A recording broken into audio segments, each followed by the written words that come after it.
In a new age world filled with delusions and wish fulfillment by morons in need of attention, renowned experiencers of high strangeness and podcasters Jeffrey Ritzman and Jeremy Vaeni received invitations to a tropical paradise getaway called Paratopia. Little did they know, it was the same type of new age spiritual retreat they've been avoiding all their lives.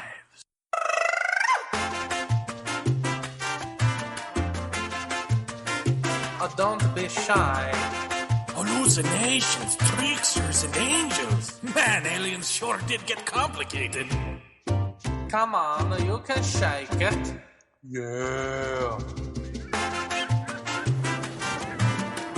I wonder if they'll wrap me up as a long-forgotten plot device. Anything goes at Paratopia.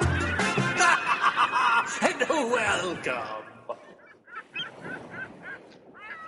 And all you smiling motherfuckers, you don't understand my pain. I was abused as a kid.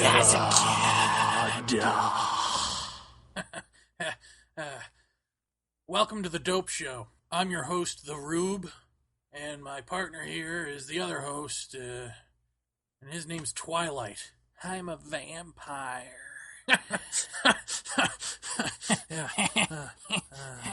Anyway, it's good that you found us on your dial, because what I've got to say is important. Because I'm an experiencer. And he's an experiencer too, aren't you? Aren't you, Twilight? Yeah, I'm an experiencer. I once did a ton of LSD and saw reptilians, man, so that means that I'm an experiencer. Yeah, and we're both pirates. Yeah, we're pirates. We're pirates, and I'm a vampire. In fact, I named this show The Dope Show because I like Marilyn Manson, because even though I've got an adult body, I've got the brain of an emo tween who thinks that things like vampires and Antichrist are cool still. Anything we do is cool. Yeah. We're pirates,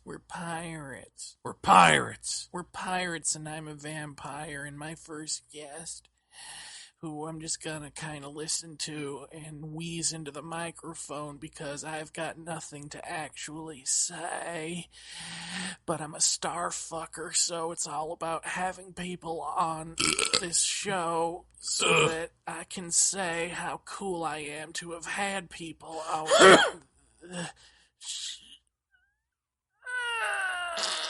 I just took a dump in my britches. That's cool, cause yeah, we're pirates. We're pirates, and I'm a vampire. Our guest is Jeremy Vaeni, who you may remember as the guy that we keep trying to make a name off of by pretending to be mad at about stuff he never done. Yeah. Him and that Jeff Ritzman must have done their show because they heard about our show, even though their show came first. But never mind that. Everyone knows who we are. We're pirates. We're pirates, and I'm a vampire. Jeremy, welcome to the program. Thanks, guys. I think I'm glad to be here. Yeah. Well, why come you came into our chat last week and interrupted it and said how cool Paratopia is, how awful we are? Actually, I never did that. Either you guys made that up, or someone came in using my name. Well, why come you came into that other chat with like 50 of your friends and called everyone morons and then called us all puppet masters? Why come you went and did that? Yeah, good question. Yeah, actually that didn't happen. What did happen was I went into the chat alone because Twilight had invited me, and I challenged your guest on his bullshit. And the fact that there were other people in the room challenging him on bullshit is because everyone knows he's a bullshit artist except you guys. And I didn't call you guys puppet masters. I called him a puppet master and said that pretty much anyone who believes him is a moron. The rest of it is just something you two asshats made up so that you could have something to pretend to be mad at. Yeah. Okay, fair enough. Well, why is it that you tried to buy off the dope show? Why would you do that? Are you afraid of competition? Nothing you say makes sense would be my first answer. Yeah, we're pirates. We're pirates. We're pirates. We're pirates, and I'm a vampire, and I'm a needy human being. Yeah, I got all that. No, what I'm saying is that that never happened either. That's actually idiotic when you think about it. But I've got the emails to prove it. No, actually, the emails you have are me emailing you to see if perhaps you'd like to collaborate. But that was before I realized that you weren't just sort of a sweet little country hick, but actually a psycho sociopath fucktard. Well, those are words you're using, and I don't understand words. Right. Hey, let me make this clear for you. Now, the Rube, is it? Yeah, I'm the Rube, and I'm important, because I'm an experiencer, and that makes me, what I have to say, important. Right. Now, I know you two didn't really, know each other well, right, before this show started, so I'm going to fill you in on your friend here. He has been behind the scenes harassing people personally, calling them on the phone, harassing their Facebook pages, harassing them via email, spamming message boards, and then claiming that he's not doing that. But the problem is that he is, like I said, he's a fucktard, so he actually uses his own email to do all of that.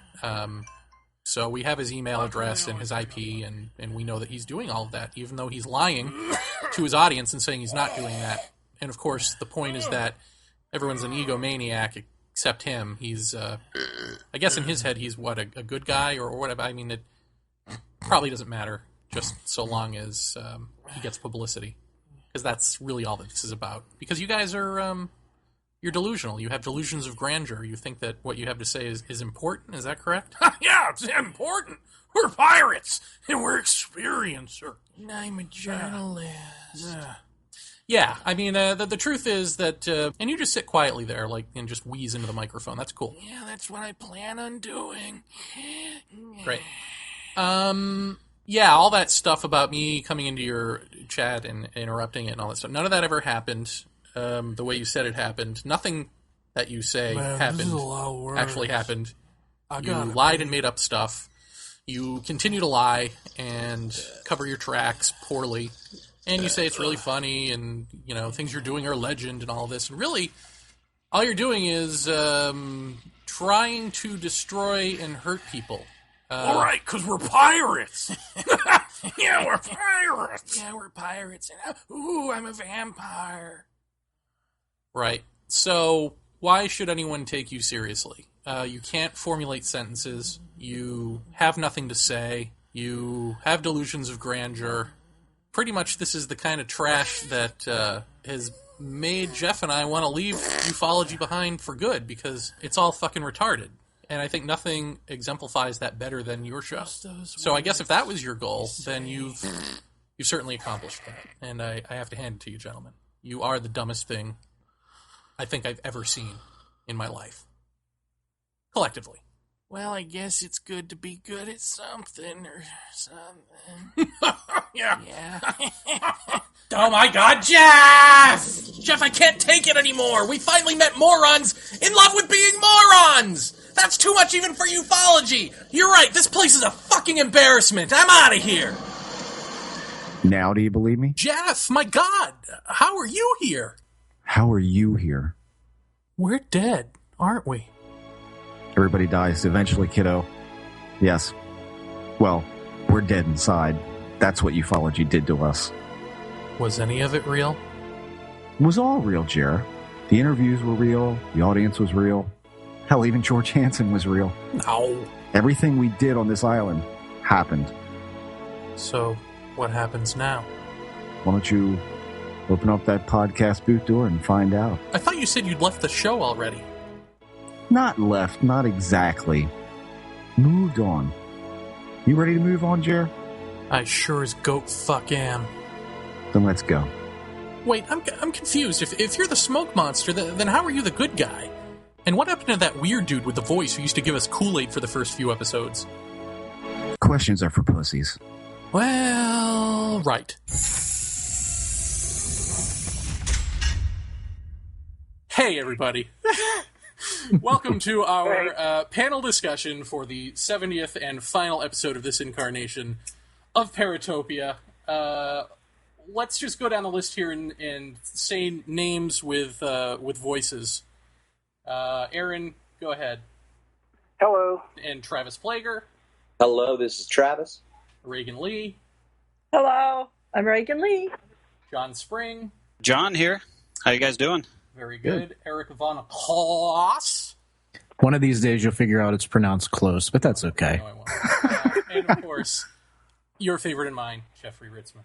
Hi, how are you? I'm doing well. So, the basic theme of this here panel discussion is, was it worth it? Did we learn anything in 70 episodes? And I think this is kind of, and also, what's your take on the state of ufology? And I think this will be interesting because Travis Ploeger is my best bud from high school, also in my film. Regan Lee, of course, was a guest on the show and has her finger on the pulse of all this noise. And Erich von Kloss, thank you. Yes, used to have a podcast called The Noosphere and gave it up for Lent. So, and then Aaron and John are but humble listeners. I don't know if you have anything to plug. No. No, I don't. So I guess, well, Regan, let me start with you. Learn anything? From you, Jeremy? But of course. Eric says it all. Yes, from me. From the show. I mean, did we do anything? Did we accomplish anything, or was it masturbatory? Well, probably, as all of this is, no doubt. But that's okay. Nothing wrong with that. I think that, yes, I learned quite a bit, and I'm very sorry to see Paratopia evolve into whatever it's going to evolve into. I learned a lot. I think the George Hansen interviews are great. The whole Emma Woods Jacobs thing. I'm satisfied. Oh, good. Better than the ending of Lost, Aaron. Well, she mentioned the Emma thing was new to me. I think I first heard about it briefly before you guys went into great detail on it through Ken Carlsberg. Right. But yeah, a lot of that. Even though it happened a while back, a few years ago, if I remember correctly. Yeah, I was fascinated by that. That was news to me. And Trav, what about you as the outsider who's just sort of my friend who happened to start listening to this? What's going through your head as you wrap up 70 shows? Well, first of all, thank you very much for having me as a part of this panel. I feel very excited to be interacting, even minimally, with folks, especially Jeff, people who I've only known from the podcast. It's like talking to TV stars, kind of, in a way, except really the furthest thing from that, probably. but so it's cool in that aspect of it. I really am the casual mainstream fan of this, if that exists. Because apart from listening to this podcast, I have zero interaction with anything resembling the paranormal. Interest-wise, anything-wise. It's just this podcast. And I have to say that I think I've learned quite a bit. It's not masturbatory at all. In the beginning, I thought this was going to be, every week I tune in and I get to listen to another UFO story or nuts and bolts stuff, as you guys, I know the jargon, nuts and bolts stuff. And boy, it turned out to not be that, right? And by the end, now I get to not even think about that stuff in that way. Now it's now, geez, UFOs aren't even really UFOs. There's another, we don't know what they are. We don't know what any of this stuff is. And we don't put up with bullshit in trying to figure out what it is. And I respect that a lot. And it's been extremely interesting and extremely enjoyable. So thank you very much for doing it this long. Thank you. Eric, what about you? What led you, or what drove you from the field? Nothing drove me from the field. I left the podcasting field.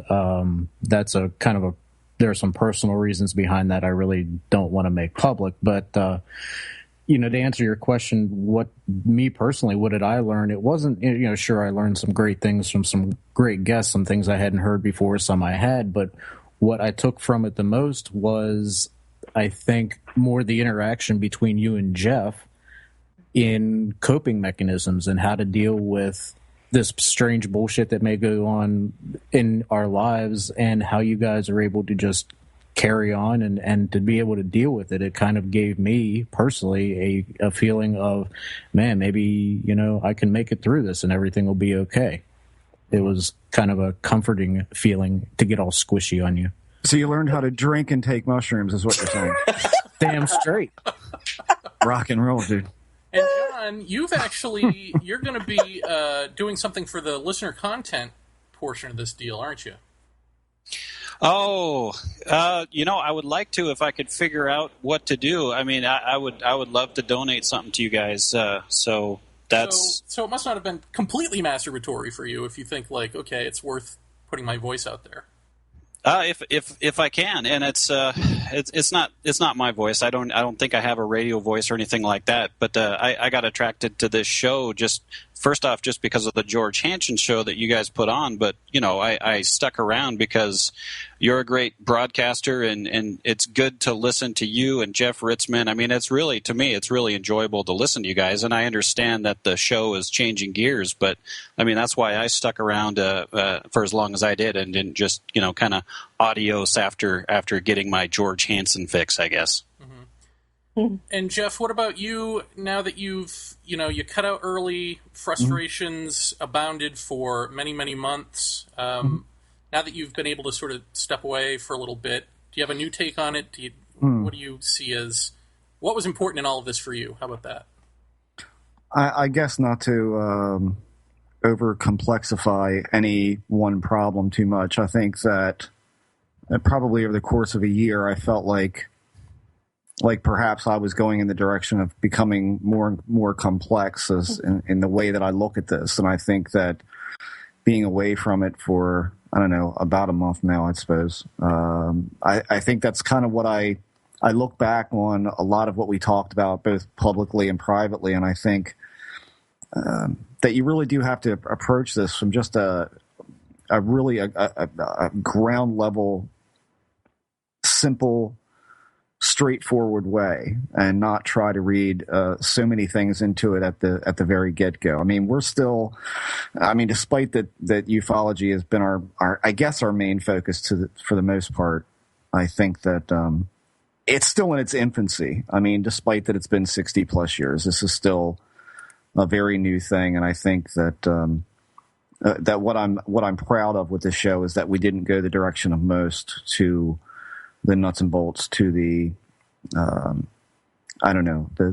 little green men theorems and all of that. We stayed away from that and kind of focused our energies in different directions. So I'm most proud with that. But I think if I learned anything, it's that one has to approach this in a simple way and not over complexify a problem that may not be there to begin with. Were there any particular threads, and anyone can answer this, any particular threads that jumped out at you as more realistic than another that we've tugged on? What do you mean by realistic? I was going to ask the same thing. In terms of nuts and bolts, or it all being in your head, DMT, interdimensional, trickster, any of that sort of stuff. Was there anything that jumped out at you like, yeah, that's probably it? All of the above, kind of meshed. As long as it's not the nuts and bolts thing, then I'm fine with it. Yeah. Well, it's the same thing with like sleep paralysis. Not all cases are sleep paralysis. Some are, but you just got to be real careful about trying to have one explanation that explains everything. episodes. God, it's difficult. I guess that was a broad question. It's too hard to answer quickly, I guess. Well, one thing, the Flatwoods Monster episode, that really kind of bridged kind of the weirdness of this, because all the descriptions of that case, and that was a great show, by the way, but all the descriptions of that case were like, like kind of this diesel fume coming out of this, 1950s flying saucer type rig, which was still completely bizarre to the people who saw it. But it also had a whiff of sulfur, right? If we remember the things that were talked about, which kind of ties it back to the types of weird things that people would see, 100 years ago, kind of on the demonic side, if you will, or whatever. But then it's kind of taking us forward into kind of the types of things that people experience today. So I really enjoyed that show, and I think it kind of says a lot about the phenomena. So that's one part. I really enjoyed the Philip Imbrogno program as well. I mean, I agree with everyone else has said here too, but I just really liked what he had to say about his various theories about what's going on. And I certainly agree. We have to be careful of just thinking it's one thing and that's going to explain everything.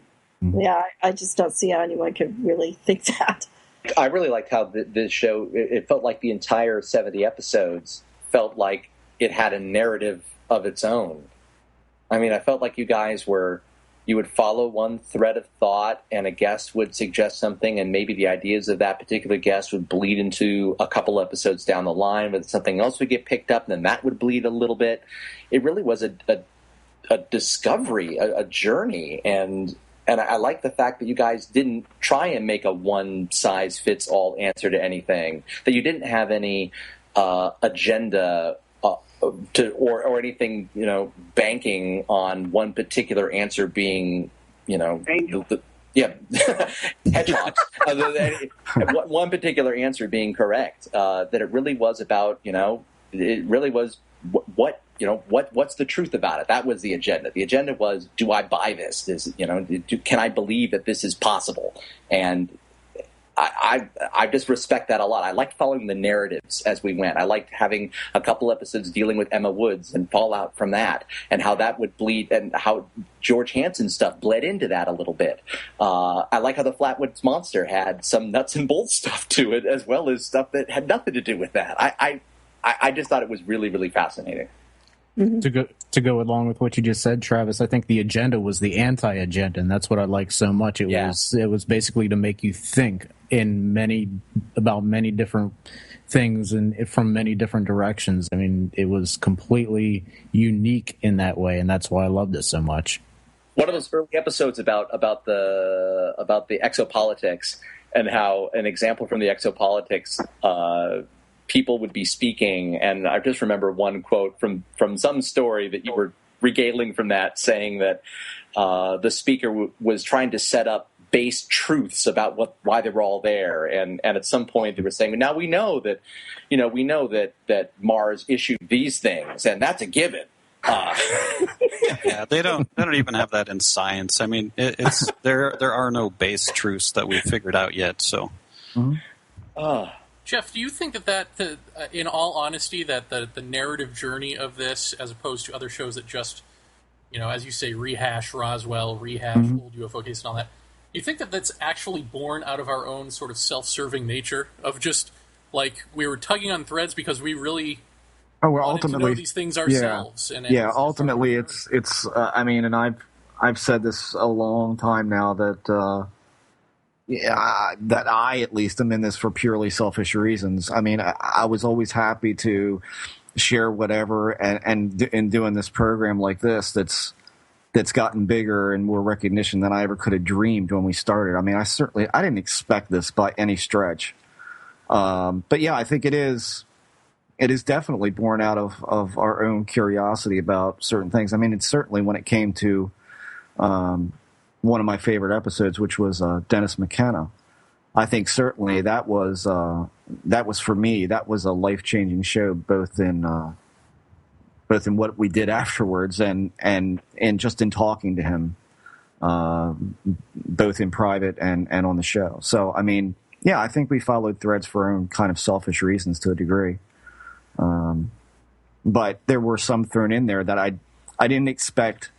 I think what was the most amusing show for me was Ted Phillips, because I expected Ted Phillips to come on and talk purely about evidence at the scene, physical stuff, nuts and bolts stuff, and for him to come on and say, Marley Woods has completely changed my paradigm to thinking about this stuff in a non-physical way.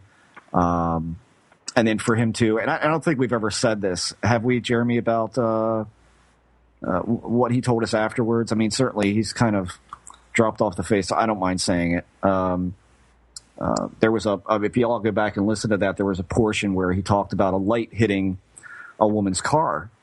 And there was residue on the car. Mm-hmm. And Jeremy and I both just had to laugh at this. He says, I don't say this on a lot of shows just because it's so bizarre, and I'm sure he wouldn't mind me saying this, so I'm just going to say it. He said, when we analyzed the particles of dust or some kind of material that was left on the car after impact, we found like a swamp type material. And in addition to that, what made up more of this material was carrots. And I said, "Oh, that's so perfect." At least it was nutritious. I just rubbed my face. I was like, "Yeah, that's perfect." I said, "Jeremy, what predominantly eats carrots?" And he's like, "Rabbits." I said, "Where do rabbits go?" He says, "Down the hole." And so I felt like, yeah, this is where we're going, down the hole. It was just one of those brilliant moments where you get this terrific analogy between what you're doing and a guest that you wouldn't ever expect something like that to be born out of. I think that was one of my jaw-dropping moments for doing the show.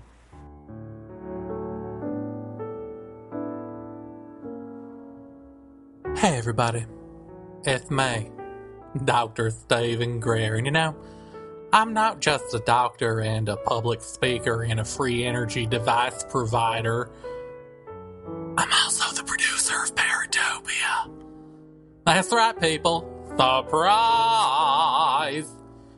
I'm a producer, and so as a producer, Jeff and Jeremy have asked me to gather up some clips so that we can look back at some of the greatest bits of wisdom ever said by our guests. Here they are. We really haven't advanced very much. This man, and he was a redneck, typical needed a ladder to get into his pickup truck. Yeah, but we haven't said anything about the phenomenon itself. The Blue Book documents had a lot of information in them. Even now we're still grasping at straws. Because there aren't any villains here. The contraire, my friend. One really doesn't know whether to laugh or cry when you hear this kind of thing. Nothing in my experience suggests that anything outside of a physical dimension of reality exists. Regan, I have a sort of different question for you, because you write for UFO Magazine along with yours truly, and I remember sort of one of the big controversial, let's say, topics there was whether or not they should go in the direction that they went, which is more editorializing, less investigative work. I think that what I've come to with this show is that there is very little that investigative work will yield. And so pretty much the editorializing is kind of all we've got. I mean, not completely, but it's a lot of it. Do you think that there needs to be a standard for editorializing, or do you think it's just should be a free-for-all? I don't know how one would go about that, but I don't know. Do you think that we're doing too much editorializing in these fields and there needs to be more stringent work, or do you think no, first of all? Well, I think, yeah, I agree with you. I think we have to be a little careful. We always need that stringent nuts and bolts stuff. We just do. But at the same time, I'm really nervous about people getting all official and demanding that we have standards and protocols, and you have to fulfill some kind of self-imposed UFO, official UFO, whatever. to be a part of all this. I mean, the way I got into this is because of my own experiences. It was highly subjective and highly self-reflexive and just kind of exploring myself in order to figure out what's going on. And that's kind of where I come from. And I can never forget about the witnesses' experience and the various individuals who are going through stuff and trying to figure it all out. I think, to sound kind of new agey and kind of trite even, we all need each other, and we all need to just appreciate each other's various approaches and ways of going about this stuff. And we kind of need it all. And that includes the stuff that's going to make us even cringe sometimes, like, oh God, not another, whatever, like the aliens, for example. Like Hansen would say, for example, that's just part of the circus, part of the trickster atmosphere. I know that opinion kind of ticks a lot of people off because they get really impatient with it and think we're wasting time. But it just doesn't bother me like it does some people. And so I appreciate kind of letting the free-for-all happen. Right. And each one of us just has to decide for ourselves what's useful and what's valid and go from there.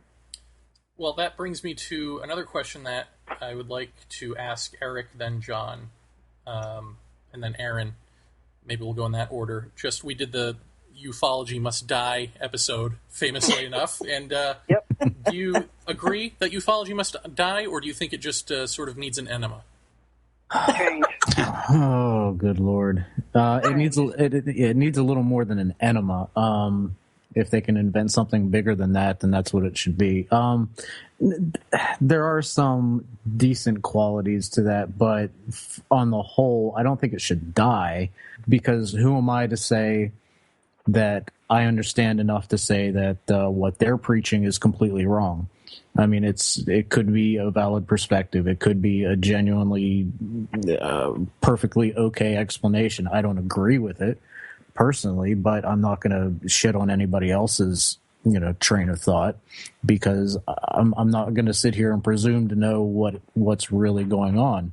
But things definitely need an overhaul. I mean, things have to be completely flipped upside down, wipe the slate clean, and start over, as far as I'm concerned. Yeah, I'm not sure. Like if an overhaul happened, what would it be replaced with? I'd be interested to know where that would go. I've been interested in ufology since I was a little kid, but they didn't used to call it that. It was, flying saucers, and I read all the books about it. And,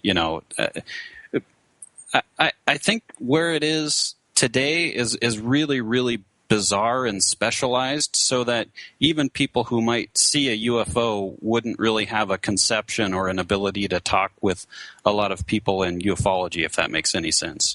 And let me clarify, what I was talking about was basically people leaning towards the nuts and bolts things. That's Well, but I think it's natural if someone sees something to lean towards that, right? But the bizarre side of it is, they're just they don't have the same tangible sense. So if I just see something out there, I just see it, right? And I tend to believe what I see. It's my own experience. So I think it's really a problematic kind of thing, because there's so much specialized knowledge around Roswell and all the different aspects of it. I don't know what the real answer to that is. I'm fine to let it go on, and I'm not super involved in ufology, but I've always been interested in the overall topic. So I guess for me personally, I just come at it more of the high weirdness and the high strangeness kind of Hansen approach. Aaron? Yeah, well, expecting ufology to die is about the same as expecting that you could change it. I mean, religion still exists. There's a lot of stupid ideas that still exist. I don't think you can kill it. It will continue to exist. You might be able to modify it hopefully. Aaron, why are you not as drunk as I expected you to be? Well, that's weird because I got tequila sitting right in front of me. Just sitting there, huh? Yeah, just sitting here because I'm actually listening to you guys. Did anybody come to this show expecting kind of to have some portion of what you might feel personally about this validated in some way, and did it do that for you? I'm always curious, do people think the way Jeremy and I think about this kind of stuff? And I don't know if they do or they don't. And I'm curious about you guys. If you... Well, I came over here because I was interested in what was going on with you two, with your experience. And that's what most interested me. And plus, I kind of came to know of you over the computer from, other places. And so, yeah, I just checked out what you guys did, and I didn't disagree with it, like I do most things. So I stuck around. Of course, Travis, your experience with this, besides seeing a UFO or whatever with me, would be the X-Files. So that's not really a gauge, but I trust no one there. To this day, believe everything that. Aaron brought up something very, very valid in that we come to the show listening to it, and we have to first like you two, and like not mean like as in like you enough to want to hang out with you, but like you enough to want to listen to you for an hour, and be interested and have your story and your personal experience and your relationship to this subject matter be interesting enough and true enough that it will stick with you to interviewing all of these myriad of people with myriad different experiences and myriad different theories, et cetera, et cetera. And that was true right from the beginning.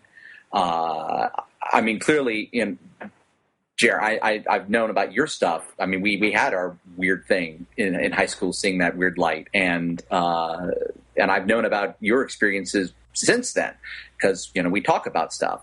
And Jeff, I've learned about your stuff, through the podcast as we go. And seeing you interview guests, listening to you interview guests, and then talk about it after the fact and relate that stuff to your own experience and going guest to guest to guest and continually to put it back to yourself as in trying to figure out your, how it can maybe work for you. I mean, Jeff, you started out saying this is for purely selfish reasons, and to some degree it needs to be. I think a lot of the problem with other people in this field, perhaps, I would have, because of this podcast, I've tried to listen to some other podcasts and some other things, and I've not liked them. And for the main reason, generally speaking, it's because it seems like they're trying to sell me something, or it seems like they're trying to market themselves rather than actually trying to figure out what's going on, or make it too spooky, or make it too spooky, yeah, or make it too much about angels, and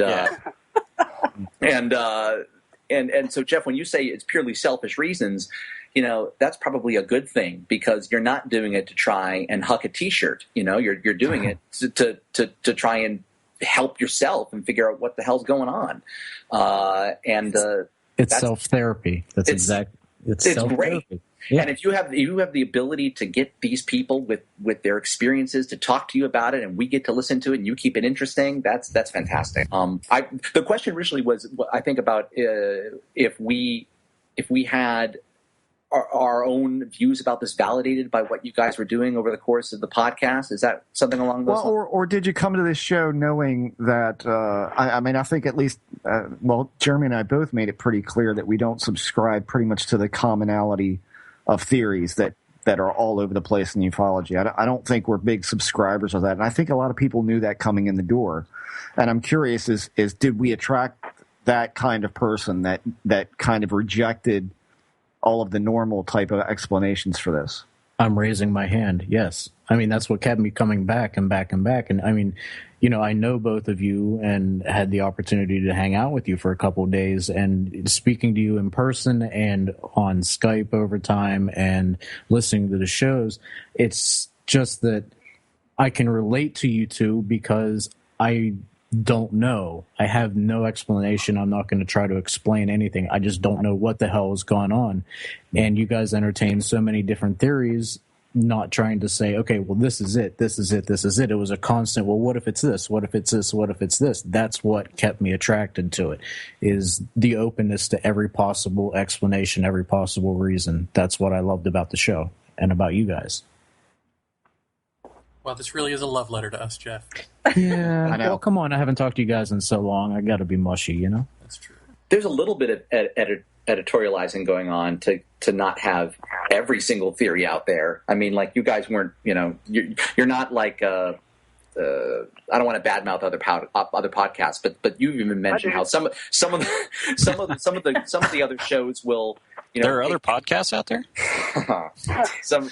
Who doesn't read?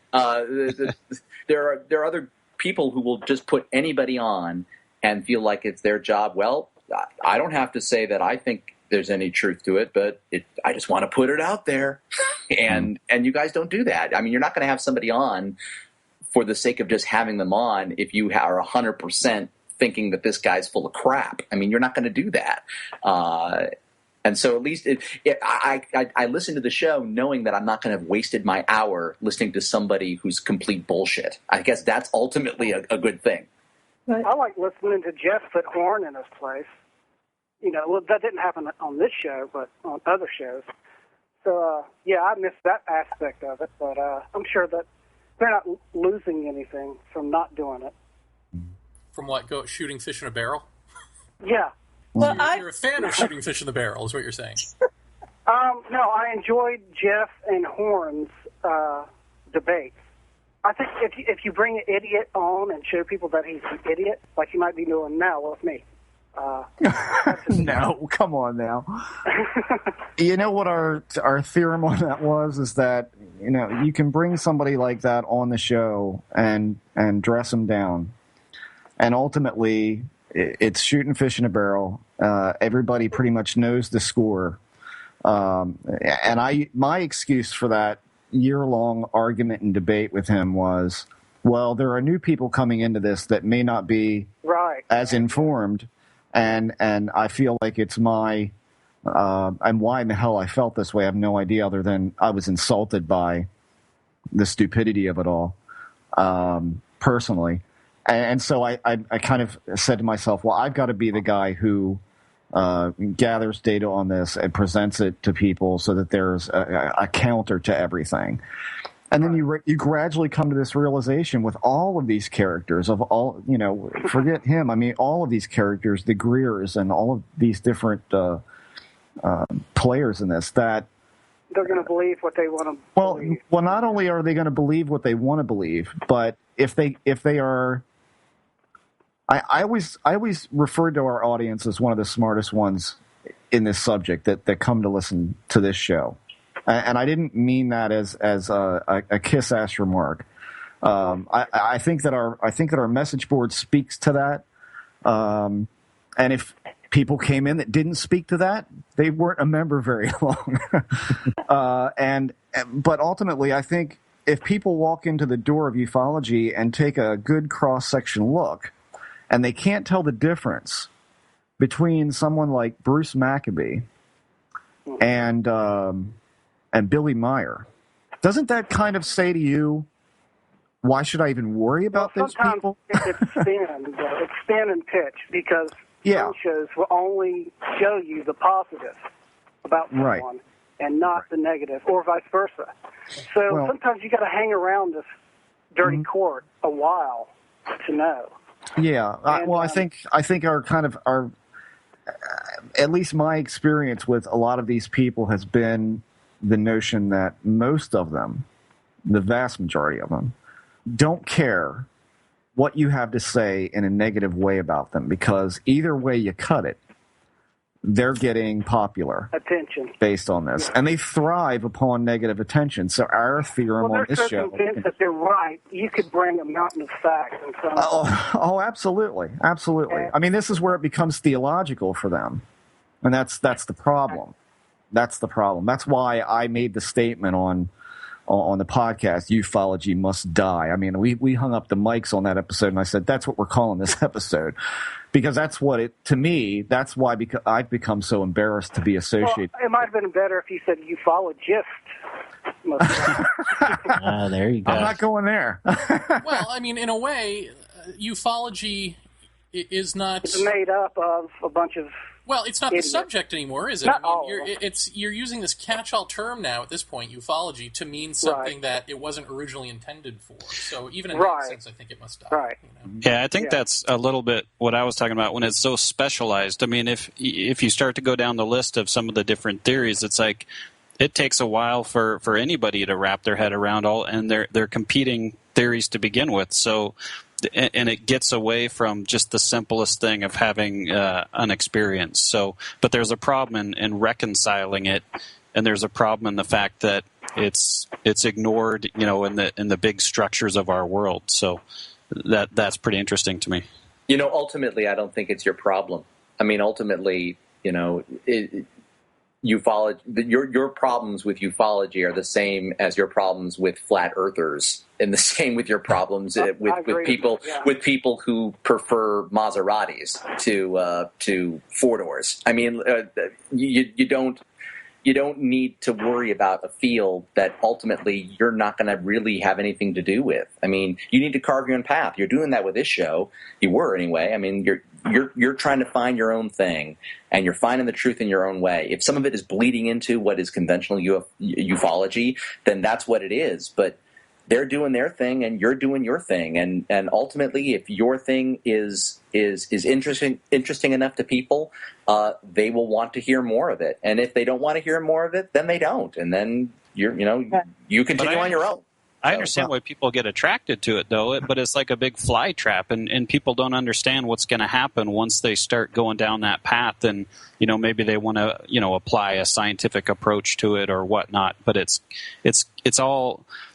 It ends up not adding up or summing up, even though it's all based on this original experience or series of experiences or whatever it is that caused an individual, a person, to get that passion to go investigate it. It turns out very, very differently for different peoples. Isn't it? I just had the thought. Isn't it funny how much this parallels religion? That everybody there's so many different and diverse religions across the planet. It doesn't really matter what the correct answer is.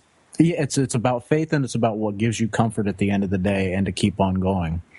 And yeah, I mean, ultimately it comes down to its experience and not ideology. I mean, that's the problem right now, is that everybody's turned an experience. And this goes right back. I mean, Travis, you were saying just do your thing and all of that. And I think my biggest problem in this, and the part that gets me in trouble a lot, is that, and when I say trouble, I mean in trouble with being maligned here and there. Aren't worth troubling with. Yeah, exactly. But I think what it comes down to for me is that this is too personal an issue, that when I see something in the media, for instance, that paints it in such an inaccurate, ridiculous, stupid way, and then ultimately, if I am coming on a show and talking about what I've experienced throughout my life, then automatically, when someone finds that out, oh, he's one of those. He's a probed guy. I mean, that's not what it is. And so you find yourself embroiled in these battles to kind of try and turn that super tanker around. It just doesn't work. I mean, that's ultimately aggravating. Yeah, but that's not your mission. I mean, your mission is not to change the CNN headline, Right. Well, it would be nice, but no, you can't. I mean, that's not your mission. Well, I mean, you can't it's not a bad idea to try to correct people who are given misinformation. Mm-hmm. Jeremy does, I think, a great job with his Greer impersonation. I mean, he doesn't go into the facts and details, but he is touching on the essence of him, I think. Does that sound too corny? I'm sorry if it does. But. No, I think that's what I'm trying to do. It's like, these aren't just comical impressions. These are what do I think is the kernel of truth to these tards. Yeah. It's a political cartoon. I mean... Well, yeah, you're not going to escape it, no matter what hobby or whatever interest you want. Absolutely. Well, do you have to answer all of it? I mean, as you guys know, there are two complete idiots going after us constantly. It's like they're such idiots. I mean, I'm willing to say, give the audience the benefit of the doubt that they realize they're idiots. Am I wrong, or should I be defending myself? No. Well, I know. I've already seen that Facebook thing you were saying, should I? And I told you that, I don't know if you've read this, there's pros and cons. If you choose to address it, you're going to have pros and cons. If you choose to ignore it, you're going to have pros and cons. I think... Well, you're screwed. I think I probably have the most, to be arrogant here, the most valid viewpoint on this answer, because I'm not involved in the rest of that stuff. Like, I don't know what those other guys are saying about you, because I just don't listen to that stuff. I don't know. All I know is this podcast, because this is the one that's interesting to me. So I listen to this show, and I'm following what you guys are saying. At least, I'm interested in your stories. I'm interested in your interviews. I'm interested in what you're doing. And if you guys start to go down a path too much where I'm not going to believe it anymore or buy it, well, then you've lost me. But I'm not concerned about the battles that you're having with other people in your field, because I don't care about the field. That's not why I'm listening to this. Well, it's not just that, though. I mean, there's two kinds of people. There's artists and there's critics, and you really don't want to spend most of your time being a critic. You want to be out there creating something and doing your own thing. Yeah, I agree with that. One thing about, at least for me, and I think it's pretty obvious, that's kind of arrogant for me to say, once you start exploring UFOs, and if, like Jeremy and Jeff have shown, you are open and honest about looking at it, you soon find yourself exploring all kinds of other areas that are not at all strictly nuts and bolts UFO kind of stuff. Before you know it, you're often going down that rabbit hole for sure, and then tumbling down and twists and turns, and it takes you all kinds of places. And that's what I've always appreciated about Paratopia is the willingness to listen to an interview. And when I listen to Paratopia, I get the impression you really care and you're sincerely interested. And if you don't agree, you say that. And you ask questions in order to understand and explore, and not to attack or dissect. And you know what you're talking about. And if you don't know what you're talking about, you say so. And that's different from a lot of other podcasts, just in my experience in listening to the show. Very well said. I couldn't agree more. I think it's important to look at all the other stuff and all the other weirdness that goes along with what we call UFOs. And we might have to broaden our definition when we say UFO. If we're going to talk about change or something, maybe that would be the only so-called change we would need to see. Worry about the stuff, and maybe worry about the people talking about the stuff to a certain degree, but don't worry about the people talking about the people talking about the stuff. Right. Who cares about that? Yes. Yeah. It can be entertaining, though, if you're bored for like 3 minutes. Yeah. Oh, yeah. Yeah, absolutely. Hey, everybody, it's me, Jeff Ritzman. Over the years, we've learned a lot of wisdom from a lot of people. Let's take a look back and reflect on some of the more insightful gems from some of our guests. Sometimes it seems more real in these vivid experiences than when I wake up. Hey, no, this stuff is our territory. You stick to nuts and bolts, and we'll handle spirit. Of the crop. So am I right in guessing here that... Of the crop. So am I right in guessing here that... Of the crop. So am I right in guessing here that... Again, this is not a joke.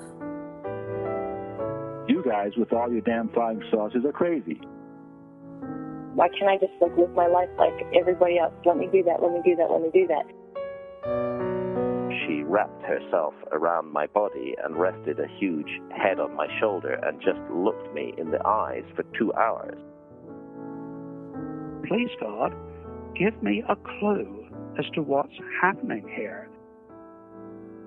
So when you say wow, it's actually code for I wish this interview were over quicker. Yeah, I'd say there's probably a few wows in the show that.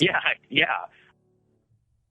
Am I the outsider here? Am I the only person that's never seen a UFO, a quote unquote UFO? Has everybody else in this? Things that could be undetermined objects. Okay, fair enough. They could be. I don't know. I'm not convinced that they were alien. I've only really ever seen one bizarre thing in the sky, and I've looked a lot. So I'm not an experiencer, but I'm definitely interested in the topic, and I'm actually interested in describing Paratopia as a ufology show. A lot of what I get out of it is it's a paranormal show in general with a lot of ufology. So exactly, high strangeness. Yeah. Right. We couldn't have two better hosts than that. Aaron, did you just say fart chair, or was that my imagination? Fart jokes. But I thought I heard that. Chair because I was thinking of the fart chair, which is a fart joke. By the way, that's no joke. Okay, I was about to say that too. You're right. All right. Well, not that I know. I'm just deducing that from the amount of times I've heard Jeff complain about it on your show.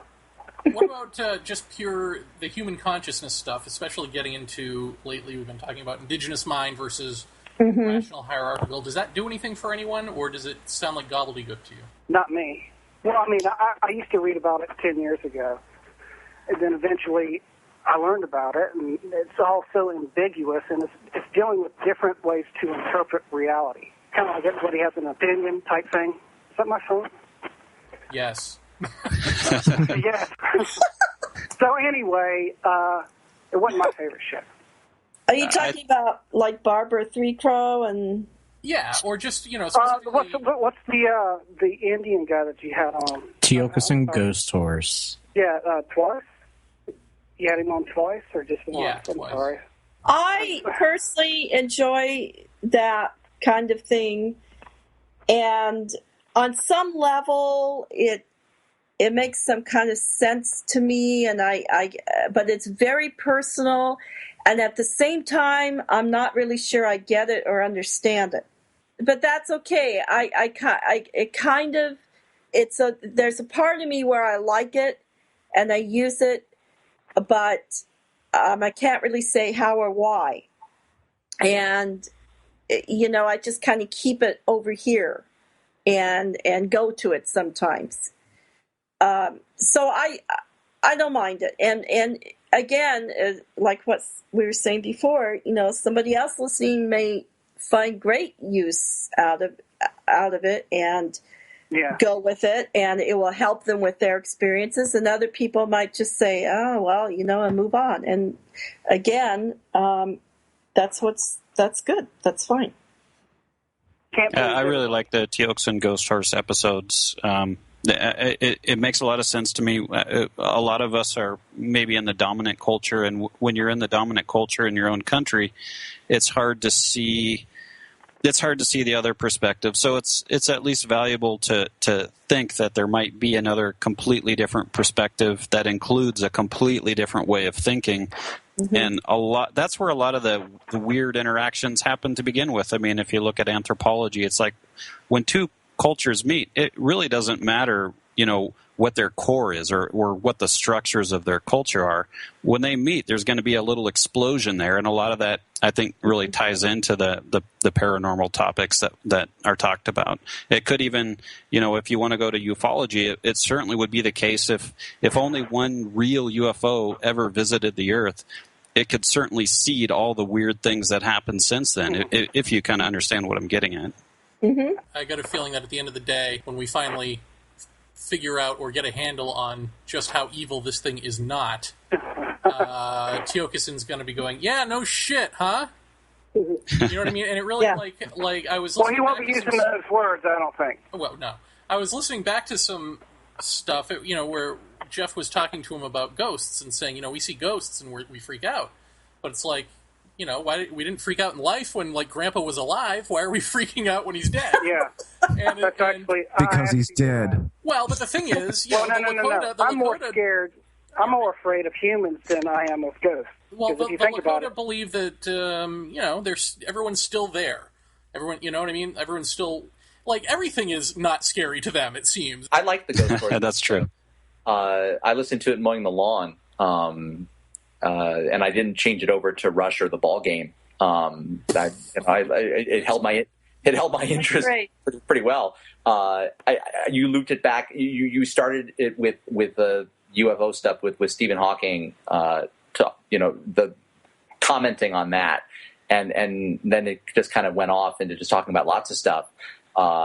This show, you guys have said early on, and you kind of even as the show has progressed, the narrative of this show, you've talked about how, all right, it's, you're not outright ruling out actual little green men from somewhere else. You're not saying it's 100% not that. But you're saying, even if it is a little bit of that, it definitely is more than that. There's a lot more going on that has nothing to do with little green men from wherever. And talking to somebody else that has a different perspective of reality and consciousness. I mean, you've got episodes with DMT and altering consciousness. And when you're talking about that, why would it not make sense to have a guest on that has that kind of relationship with consciousness and perspective on reality? You guys aren't afraid to go where the path takes you, even if it's uncomfortable and weird, and then to hold that up to a higher standard, to not just take it on its face, to ask questions and make them have to think about what they're saying. You can't worry too much about shows like that going off the deep end. Well, that's good. I thought that's where we were starting. I don't think that I wasn't even afraid that they were going off the deep end. I mean, to me, that's the answer lies in there always, in that, we're not going to, even if it is little green men, that the implication of that is that they're not humans, they're not men, and that they've got a different consciousness. And if there is something that is universal, if there is such a thing as universal consciousness, and we don't just mean that, as hyperbole because we're humans and we're just talking about humans, then that means that there is some one point, oneness point, 0 point, that we can all hit on our best day, wherever you are in the universe. Now, I don't know that that's true, but I'm saying that it's a possibility, and if so, it ain't what we got now, and so we're not going to be able to even approach these beings with what we have now, but we might be able to if we do transcend or hit that 0 point thing. Maybe not. Maybe there's a 0 point, that's different for everybody. Maybe everyone's got their Christ or their Buddha or their whatever consciousness, and it's completely different than what we've got, and we still won't be able to speak to each other. But I think that we're not going to have a prayer of knowing that until we get to where we need to be, and that certainly isn't what we're doing now, I don't think. And for me, that's what those shows get to. And I also think, one of the really important things about Teox and Ghost Horse that I got out of it is there's a little bit of where a lot of indigenous people are interacting directly with the world as it actually exists, whereas we're sitting in front of our computers in our rooms with all this artificial stuff created around us. And I'm not against any of that stuff, but it's not the way the world is working and living right now, right? And so there's a commonality if we step outside of our little enclaves and get out there that doesn't necessarily require enlightenment. It's just more like a little bit, it's a little bit of a different perspective. Mm-hmm. Out of all the guests that you guys have had, and Jeremy with your older show too, I mean, for me personally, nobody's had more of a bigger impact guest-wise than he has for me. I really can't explain it. He blows me away. Every word he says, every time he talks, it's just incredibly enlightening and makes me think more than anybody else. And I'm jealous and I'm frustrated when I listen to him because I want to have that level of, I don't want to say understanding, but that level of openness and that level of connection with everything. I wish I could someday get to that point. There must be an incredible freedom to live like that. It's stunning and just that we can't even for imagine. people. Yeah, for people that are ingrained in our culture like we are, especially here in the United States. I mean, for him to physically live among us but be completely separated from what we've become is just. I have the utmost respect for the man and his people. Mm-hmm. Is there a way to do like that You remember that SNL skit with Eddie Murphy, how he painted himself white and experienced what the white world was like? Is there a way to do that with Lakota to somehow I don't think we'd even scratch the surface with it, you know? Well, I mean, I don't think they need to. I think they'd sniff us out pretty easily as soon as we open our mouths. I think that's how that would go. Hello. What? Yeah, actually, I mean, there are a lot of people who have Indian ancestry or Native American ancestry who try and go back to the reservation and say, "Hi, I'm related to you. I'm 164th whatever," and it doesn't really work. I can tell you from a very, very limited experience of my own, and I have Native heritage and have been involved in Native education, things like that. And in trying to explore that, learn about it, and share it, and from my basically white girl experience, and then just coming into contact with Native people, and they just sort of look at you like, so I know what you mean about that. Yeah, just treat them as don't act like you're one of them, and don't act like a tourist, and I think you'll be fine. Exactly, right, exactly. And I've had to, and I learned that, and I'm grateful for that, but yeah. I got a feeling they're probably sick of just New Age people trying to glom onto them at this point. I got to Oh, yeah, Twinkies, yeah. Twinkies.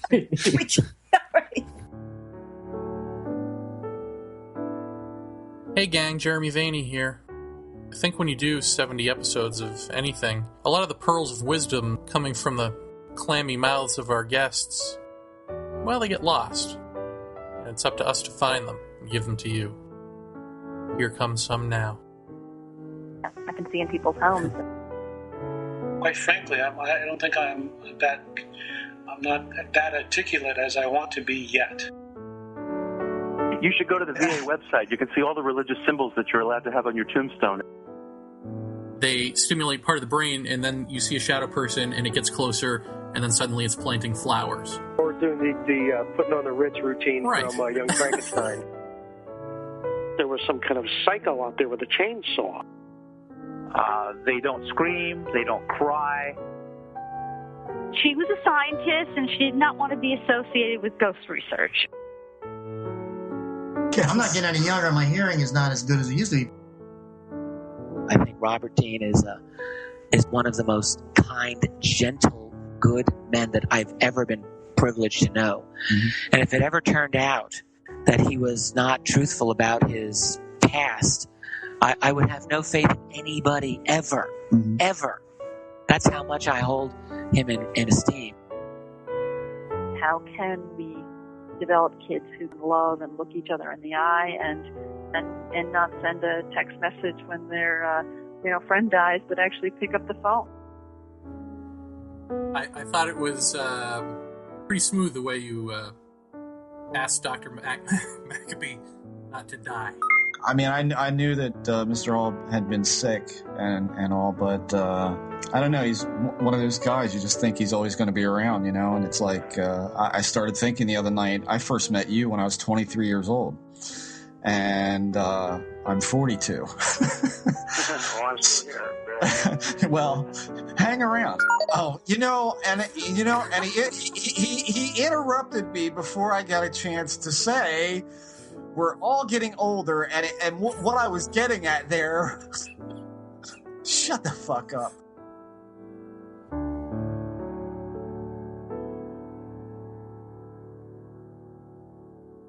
Phase 2, is it worth doing, or is it going to be after MASH?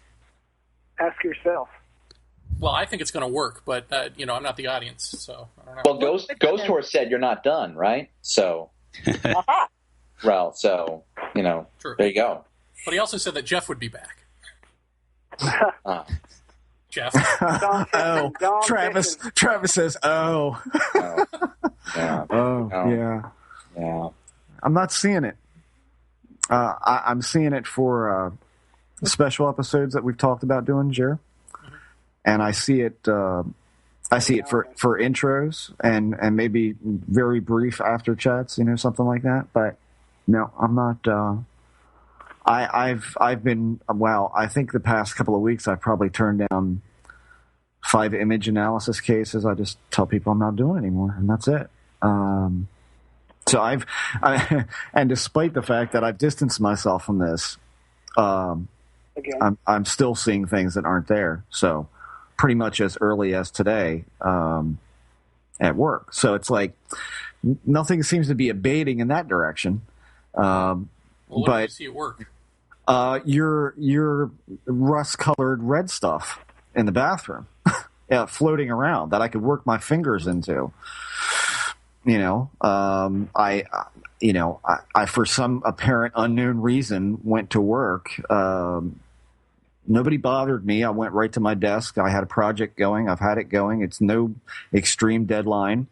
And all of a sudden I just became insanely nervous to the point where I almost felt dizzy. And that I know is a product of a panic attack on set. And so typically what I do is just I go to the bathroom and lean up against the wall and just take some deep breaths, and I'm fine. And today, I went in there and I just noticed the air was just buzzing for some reason. And I looked at the black stall door and I saw exactly what you were talking about. I could move my fingers around and it was like moving my fingers through moving sand of some sort. I have no idea what the hell it was, but it faded away pretty quickly. But was it a product of a rapid heartbeat? Was it the product of capillaries in the back of my eyes? I don't know why it would react to my finger, because it's in my vision. That's the only explanation I can come up with. It's never happened before. It was a little weird. And then Jeremy, I told you about seeing Lisa in the hallway and all that. I mean, that, and she wasn't there. She was outside. So, none of this stuff seems to be ebbing away. It's no less frightening to me. I hate to say, I'm sorry to say to most people who think that I've grown a pair at this point, that hasn't really happened for me. Jeff, can I ask you a question? Yeah. Well, I was going to ask you a question earlier, and you partially just answered it, but you've always held to the belief that the more you give, the more you get. Sure. And I'm really curious now that you're taking a step back, whether, granted it's still somewhat new and recent, but I'd be really interested to hear over time if it changes and how things may differ for you as compared to, you focused on this so hard for so long, what's going to happen in the near term and in the long term. So you've got to come back and you've got to. Well, sure. I mean, like I said, we're not going to disappear off Paratopia. It's not that kind of thing. But at the same time, I can't. I guess for me, I mean, I'm not ashamed to say, I've not been ashamed to say anything else on this fucking show, so I might as well not be ashamed of this. Ufology just in general, and not so much the paranormal. I'm still very interested in the ghost phenomenon. I'm still very interested in ESP stuff. But ufology predominantly has broken me as a researcher, as an active participant. It's broken me. And so, for me, there's nothing left but to walk away and to disengage from it. So I'm also, like I said earlier, I'm also disgusted with what it has become. And I see a lot of good people in it that I feel like are just always going to have an uphill battle. And I'm tired of being one of those people. So and whether we make that uphill battle ourselves or not, it happens, and that's the facts. There are some battles you just can't win. There is, and I think if there is nothing that I come away after 2 decades in this stuff, if there's nothing that I come away with, I can't explain this. I can't qualify it. I can't anything. I believe that the answer to UFOs, what they are, what they're about, I think has as much to do with what happens when we die as anything else. I think that is what they are keeping from us. I think that's the secret. I think that's the thing you can't know, and therefore they are the gatekeepers of that secret. This is what we're all looking for. I mean, everybody skates around this issue, but this is really what it comes down to is You go to a UFO conference. Jeremy, what is the age group you predominantly see? 1,000. Right. These people are looking for something. They want to know what's coming next. I'm 70 years old. What's next? And so, therefore, you delve into this stuff looking for something that's eventually going to find you anyway. If you're scared, you do, and that's what. Right. I mean, I believe that whatever this is, that whether you want to call it ghost phenomena, whether you want to call it ufology, aliens, whatever, I think that is the thing that we're all looking for, and we just don't know it. And so, therefore, that secret has to have a gatekeeper of some sort. And the trickster fills that void. It's protecting a secret, and that's what I go from. Maybe I'm misunderstanding something, but let me ask you this: if you're separating yourself from the gatekeepers, to the answer holders to the answers to these questions, but you say you're still interested in other things, ghost, paranormal phenomenon, doesn't it all loop back into each other like a giant circle? Isn't it going to eventually, when you go down that path and explore that more or stay interested in it, isn't it going to suck you right back into that? Well, I think, valid question. I think no, it's not going to suck me back in, but it's certainly, Eric, it's always going to be a part of my life because it's always been there. Absolutely. So I'm always going to come across stuff, whether it be ESP stuff or ghost phenomena or whatever.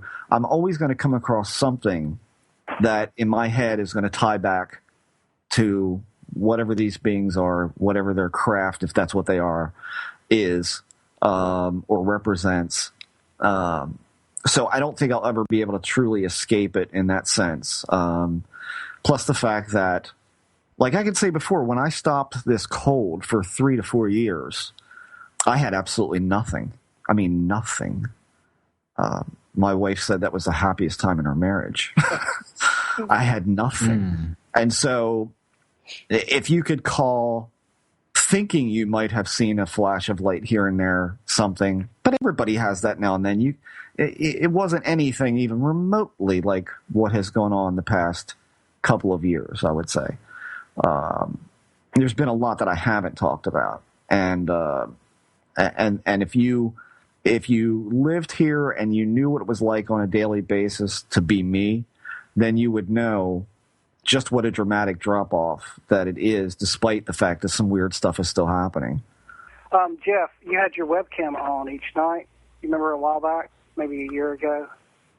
Well, me and Jeremy were doing the after chats, yeah. No, he means you left it on in that. I'm sorry. God, yeah. I was one of the people that used to come there, and you stopped doing that. And I heard knocks. Right. Yeah. This house has been. I got a screen recorder that would do the audio and the video, but by that time you stopped doing it, and I was wondering why you stopped. Well, I kind of lost interest in it after a while. I mean, I guess I don't blame you. Well, although truthfully, that was kind of a dumb move on my part because I should know by now that the more you hunt and the more you look, the more likely stuff is bound to show up. Yeah. For you, other people, it seems to hide, actually, the more you try to... Well, is that what you're trying to do? It's not... what I was trying to do was to... again, that was for my own... thought. I thought, if I've got an internet full of people who could look at this and tell me if they hear or see anything, that would be fantastic. And just like you, everybody heard knocking. I had one lady write me and say that at about 3:00 she heard the loudest bang that she doesn't know how it didn't wake up half the house. Right. I heard something like that too. Jeremy, when he stays here, he hears all kinds of stuff. If you heard it without your history, think somebody hit the side of the house, something's tumbling from the attic if you have one. It didn't sound remarkable, but the fact that if everybody was in bed and nobody was up, because I thought you came out, it sounded like somebody walked up the steps, opened the door, you had your guitar case maybe, set it down, and then knock something over is what it sounded like. Yeah, that's fairly common.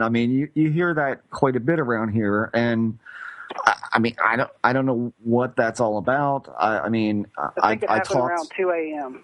I'm not sure. Yeah, it's about right. I mean, it's usually pretty late. I'm usually asleep. I have noises wake me up, whether it be a voice downstairs. I mean, I've had voices downstairs that sound like they're having a conversation in the kitchen, but you hear feet walking on linoleum. We don't have linoleum in the kitchen; it's carpeted. So, I'll just say this. I mean, because I didn't talk about this on the show. I was in here. This is where I'm at right now. Is my guitar room. Everybody knows that. I record this in my music room, and I just bought a banging new amp, and it is so painfully loud it'll melt your face if you get too close, which is the way I like it. So I'm in here. I've got it cranked up pretty good one night, and my son and his girlfriend were at the house. My wife was at the house, so everybody's home. I'm playing guitar, and I hear my wife say, "Jeff," as if something's wrong. Like it's that tone. You know that tone of your loved one when something's wrong and they need you, the way they say it. And so I look up, and I see her looking at me. Half of her face is visible against the door frame. So you've got a door frame on the right-hand side is where she's walking towards. You can see half of her. Her eye is looking at me. Her hand is backwards. Didn't you have something like this happen to you with your grandfather whenever you were sick or something? Yeah. Well, but not as in your face as this.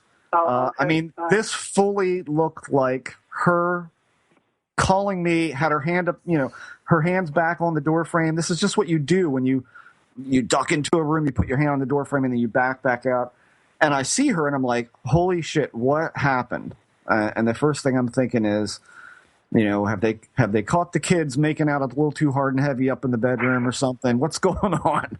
And I put my guitar down, I flip the amp off, and I go out the door, and the house is dark. It's pitch. There's not a light on in the house. And I said, hello? Nobody. I was out fast enough that I should have seen her about 4 or 5 feet in front of me. That's how fast I dropped and ran. There was nothing there. And I went upstairs to Cody's room. The girlfriend was gone. He's laying in bed listening to his iPod. I said, where's your mom? He goes, I don't know. I said, did you hear her? No. I'm rushing. At this point, I'm freaking out. And I walk out the back door, and she is all the way in the backyard in the gazebo, sitting down, writing in her journal. And she hasn't been in the house for 2 hours. So what the hell did I see? I mean, I saw her. I looked right. I made eye contact.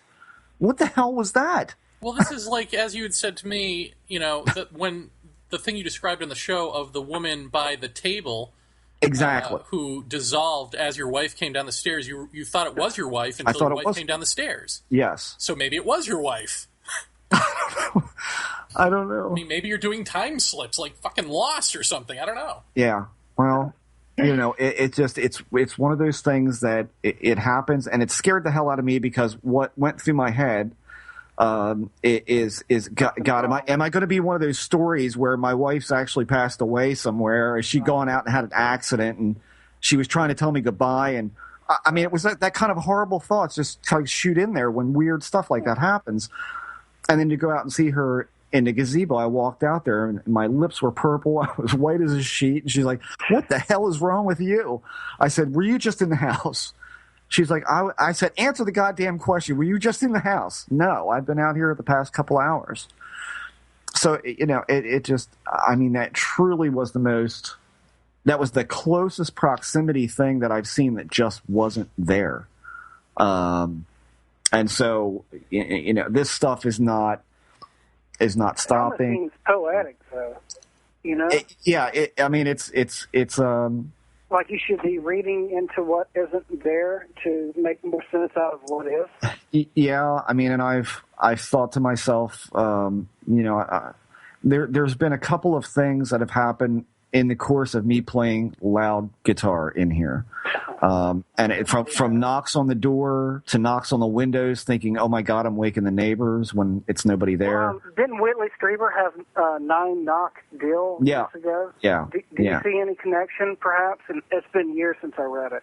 But it was. They were doing it for evidence, he thought. Yeah, I mean, but they didn't want to confront him to scare him. I've got enough evidence when I walk downstairs with a guy wearing a black shroud and sit in the middle of the floor with him. That's enough for me. For you, yeah. Yeah, I mean, I don't really need anything else. And most of the friends that we had when life was essentially a 3-ring circus, they're gone. I mean, they don't come around anymore, so we don't hear from those people. Well, but Ploeger, you're a musician. Do you get into a zone and then open yourself up to things and hear shit, or? Well, before we go on, I mean, we can all agree that he saw a reptilian, right? Yeah. Yeah. Okay. All right. Yeah, you can get easily. You can get into a zone when you're writing, when you're playing. But that's true if you're working on a car or doing anything that you're passionate about. You can get into a zone. It's not specifically to music. George Hansen says, "Don't ask why." Right? Why is a stupid question, right? Why is it relevant? We're never going to know why. That's not a valid question. All I can think of is that if you can edit down those experiences into like 22 minutes and stick a laugh track in there every so often, you could put that on after The Big Bang Theory, and it would kill. It would absolutely kill. Maybe I've got a future in stand-up. Maybe that's Sit down. It's easier. Yeah. Thanks, Aaron. Yeah. Does anyone have any questions before we call wrap? Speaking of music, I have a question. I don't know if I missed that part of the show where you explained who wrote the song and how that happened, the theme song, the new theme song, the old new theme song. Woo Fighters. The Woo Fighters, Travis, the Woo Fighters. It was just a thing on the message board where a bunch of people, we all just sort of got together and said, let's do a song. And just emailed the parts to each other, and then somebody edited it together. It's pretty cool. I just wanted to let you know that it's pretty awesome. So yeah, it's pretty cool that you can do that and not have ever met people, working. It's pretty amazing. It's a good tune. So well done. Answer my question. Yeah. You early on in this, you said something about wondering if the next phase of this was going to be after MASH, like worrying about that. That's not your job to worry about that. I mean, like you had 120,000 people listening to this thing because they like what they're hearing. Maybe they like hearing you and Jeff talk to each other. Maybe they like hearing the guests. Maybe they like hearing the editorializing afterwards. Maybe they like a combination of it. Who knows what they like? You're not going to really know. All you can do is do your art, do the search for truth, do it as you do it. And if you're going to do it in a way now that's going to be this next phase where other people are there and you're just curating it, then that's what you do. And it's my job to decide if it's after MASH or not, but it's not yours. You can't worry about that. You got to. Jeremy, can we hire Travis as a third guest just to keep silent until the end of the show so he can absolve us of all guilt and worry about what we just did? I'd second what he says. I think he's absolutely right. Yeah. What makes you guys great to me, at least, is that you care a little bit less about pleasing people and being genuine. And there's a lot of shows like Coast to Coast, you can edit that out if you want, that seem to want to expand their audience. And, not that you guys don't, but sellouts, I guess, is the bottom line. Right. Yeah. Well, we'll be selling out as soon as we can. Don't get us wrong on that. All right. Well, okay. Snickers. T-shirts on the Snickers. Jeremy will have a Snickers bar licking this nipple. That's right. Does that mean I get a Ritzman bobble? A Ritzman bobblehead on my car? Yes, it'll be coming soon. Just stay tuned. Stay tuned. All right. Anything else, or is everybody sufficiently talked out? Thanks for solving everything. I guess. You're welcome, Trav. Yeah. Thanks for a great 70 episodes. You're wrong. Thank you for inviting us all tonight, really. Yes, thank you.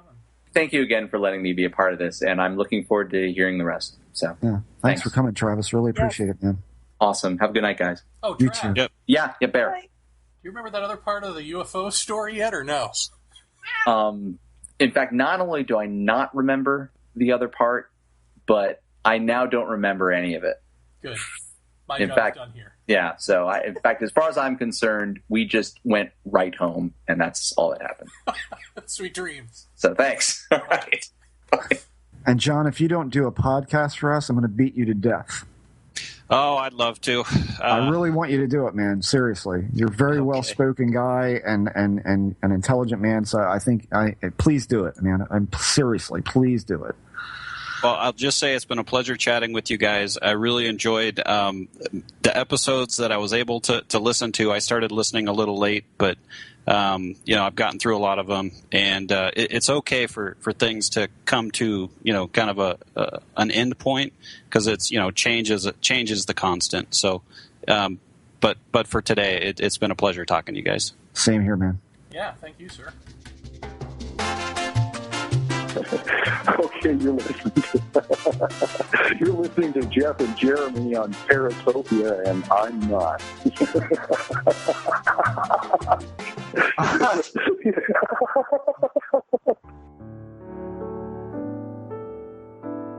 Hey, everybody, it's me, Jeff Ritzman. And Jeremy Vaeni.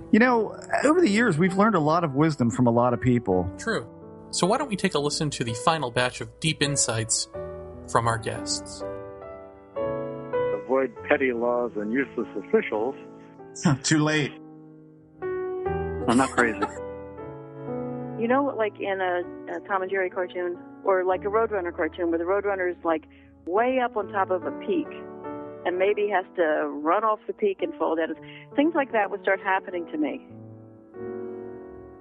Jeremy is definitely marginal. All you gotta do is look at his video.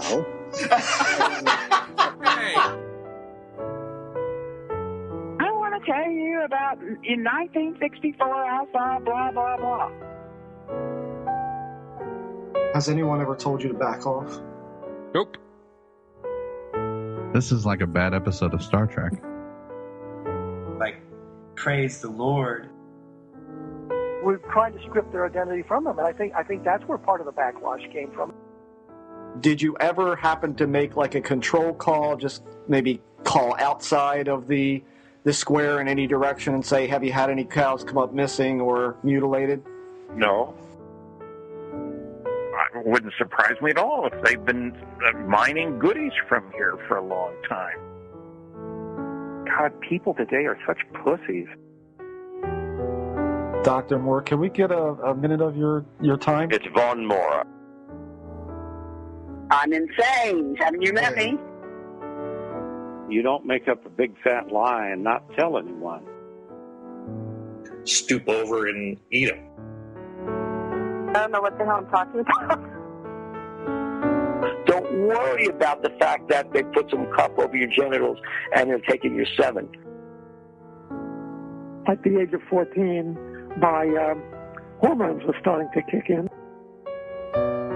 Once I mess with your mind, your little heart won't be the same.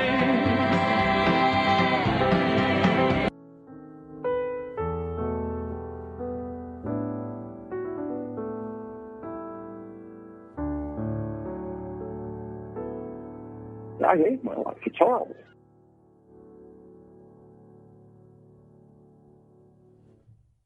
So the Jeff.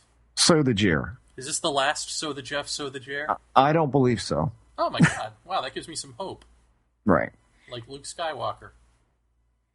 No, I'm not your father. But, although I wouldn't mind if you were at this point. But that's another show. Okay. So, what do you, any reflections on anything? So what did we learn, Jer? What have we learned here? My favorite Vaeniism. Well, not quite. My favorite Vaeniism is, wait, what? What did we learn? Nothing is valid. I don't say nothing. I say that, to be honest with you, I mean, I'm sure this will gravely disappoint some people, but I come away from this saying exactly what we've said on a couple of past shows now, that unfortunately, it doesn't seem like the general public, I will say, the general paranormal interested public, by and large, wants to explore deeper issues involving the paranormal. I would say that flatly. I think that if you think critically in this, I think if you explore other avenues that people may not have gone down, I think that if you can possibly in any human way withstand the beating that this field will put on you, I think you might be doing okay. But unfortunately, I don't think they want it. I think that the world just wants a good story. Well, does this surprise you? I mean, did you really learn this from this show? Yes, I did. I'm really. I mean, and in no way does this reflect on any of our guests or any of our audience. But let's face it, guys and gals listening, we're the minority. We are a minority, and unfortunate as that is, it's a fact. I would like to say that I think a show like this could go on just the way we were doing it before and be grossly successful. And I think that I think it did surpass everything we thought it would do.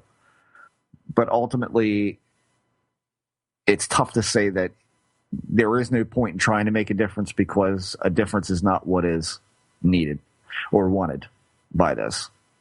I guess that would be where I'd go with it. That's not what this. It's not what this big ball is looking for.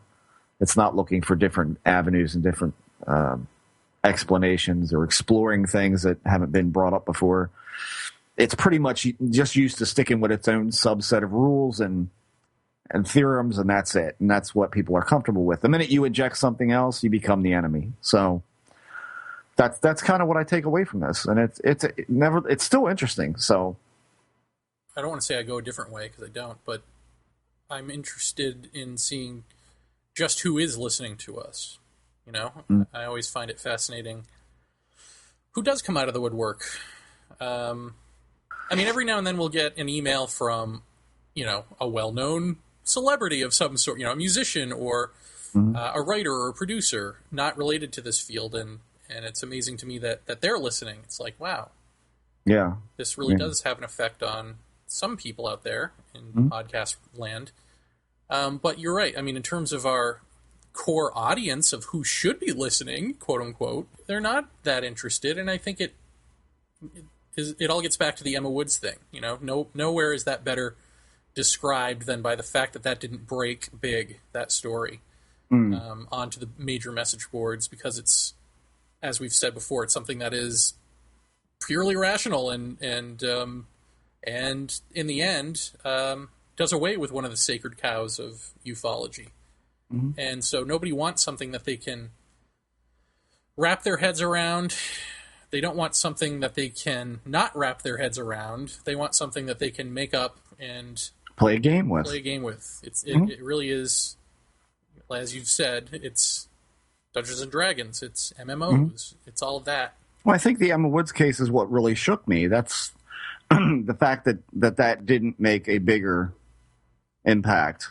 I'm talking like Above Top Secret or any number of other message boards that this might have broken, where a lot of people would have been exposed to that. The fact that it didn't show up there at all, and did show up at ATS for a short bit and then kind of dropped into nowhere as a post in a thread about something else. Yeah, in a thread about something else. So it never really even got its own, I could have gone on there and put a thread up, but I was like, no, just let's wait and see what happens. This should be big. This should be, somebody should from there would be listening to this and might post something. It never happened. I think that was for me, that was the guttural awareness part of just saying, wow, this is just, it doesn't matter what you do. It doesn't matter how you approach this. Doesn't matter what horrible things happen within this field.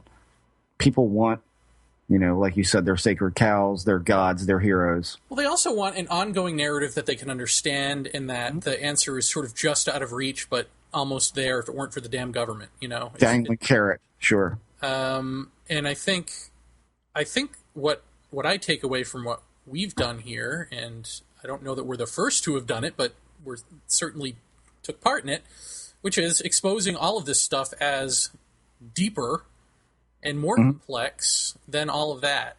And and especially now, in the later episodes, the little turn into, well, gee, can even indigenous mind or enlightened mind coexist with this reality we've constructed or not?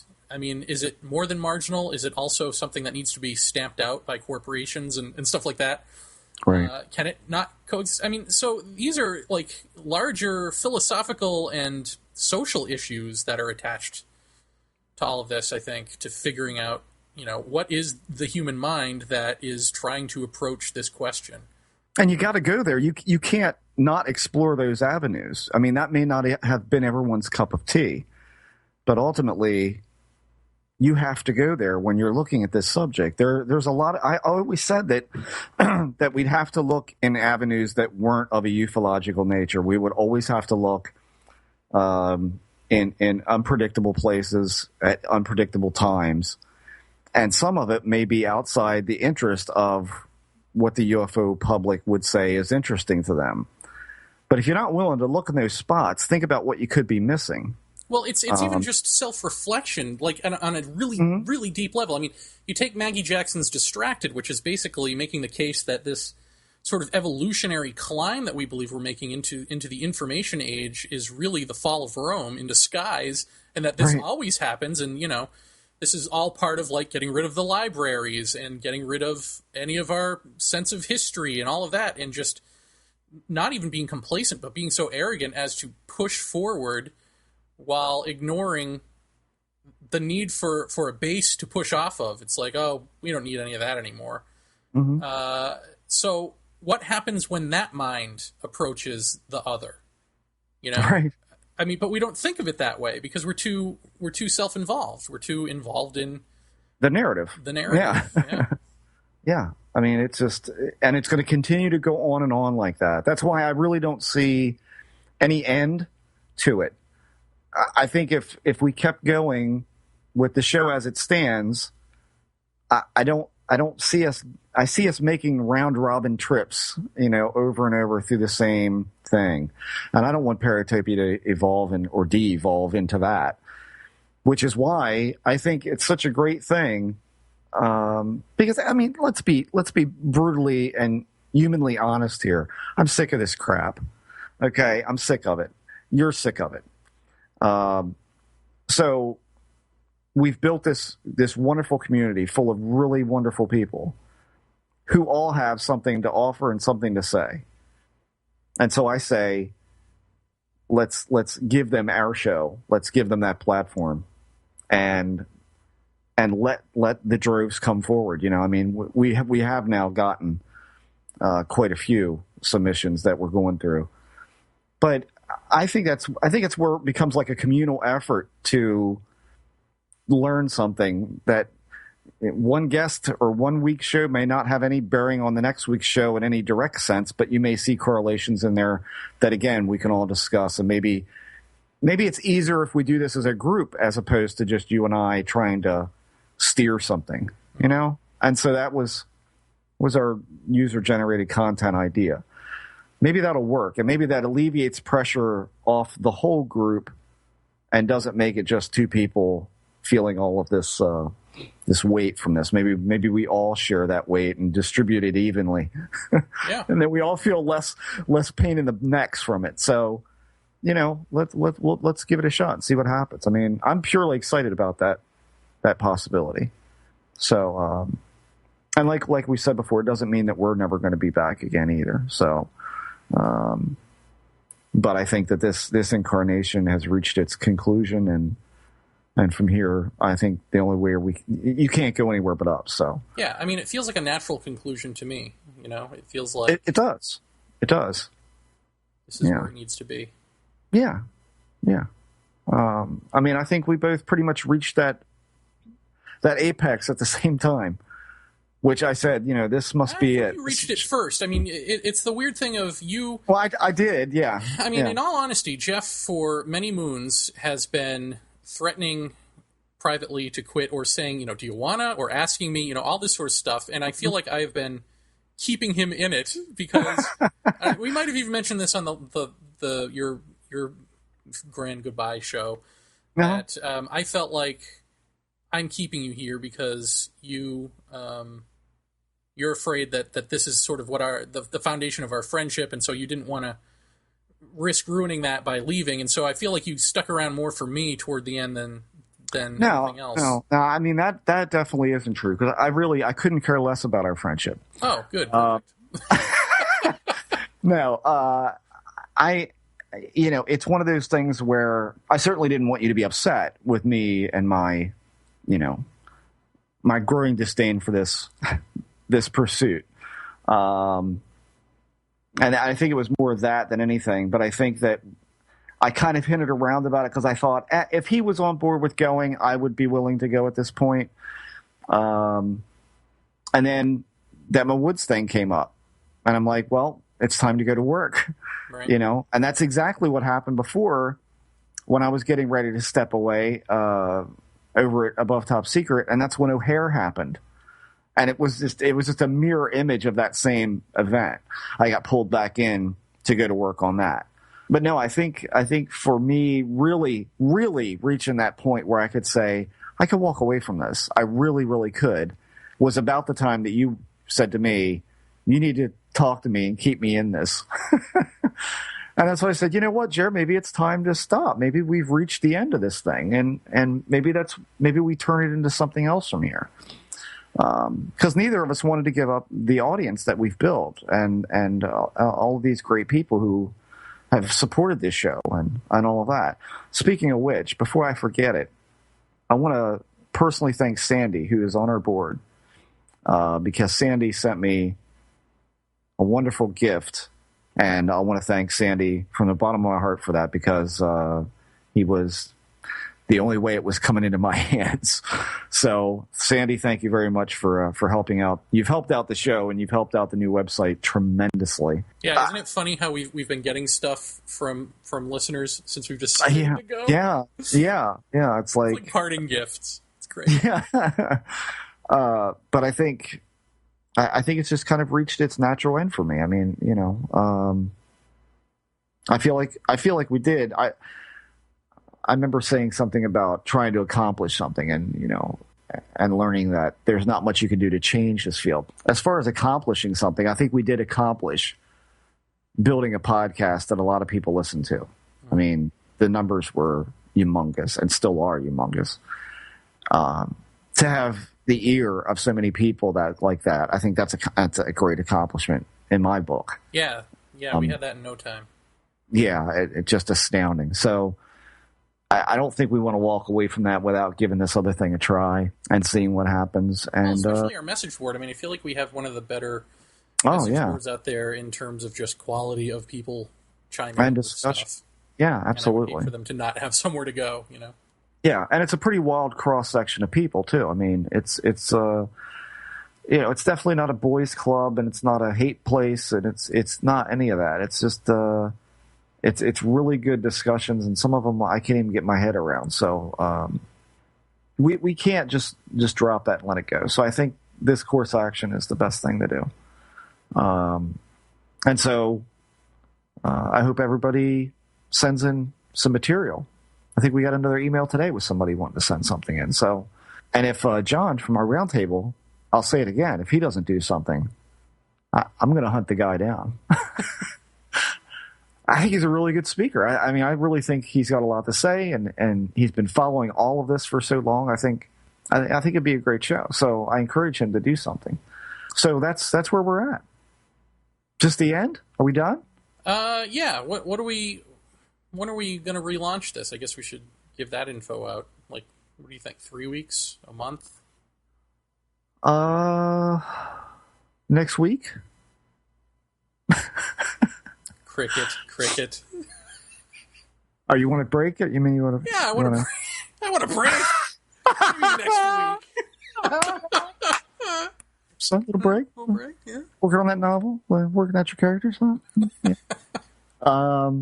So we get that done, and with the new slate, we'll burst onto the scene, and It's going to be cool, I'm telling you.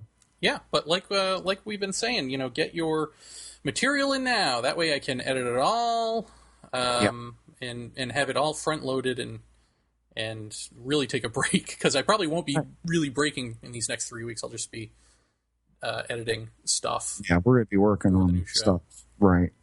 And the other thing that I wanted to mention is on the new site, which is going to be coming forth before 3 weeks are up, we are going to have listener blogs. And so if you're not really a public speaking kind of guy or gal and you want to write something, then you can send it to paratopiapodcast@gmail.com, and we can do a featured article every week, whether it pertains to the show or not, whether it has anything to do with anything we've talked about, matters not. Send it in. If you've got something that you've written up and you're proud to display, then we'll put a platform for it. So once again, you can send those to paratopiapodcast@gmail.com. Eels. So I guess finally I'll just do my round of thank yous, which include, oddly enough, Cyber Ears. As you know, this has been a commercial-free episode.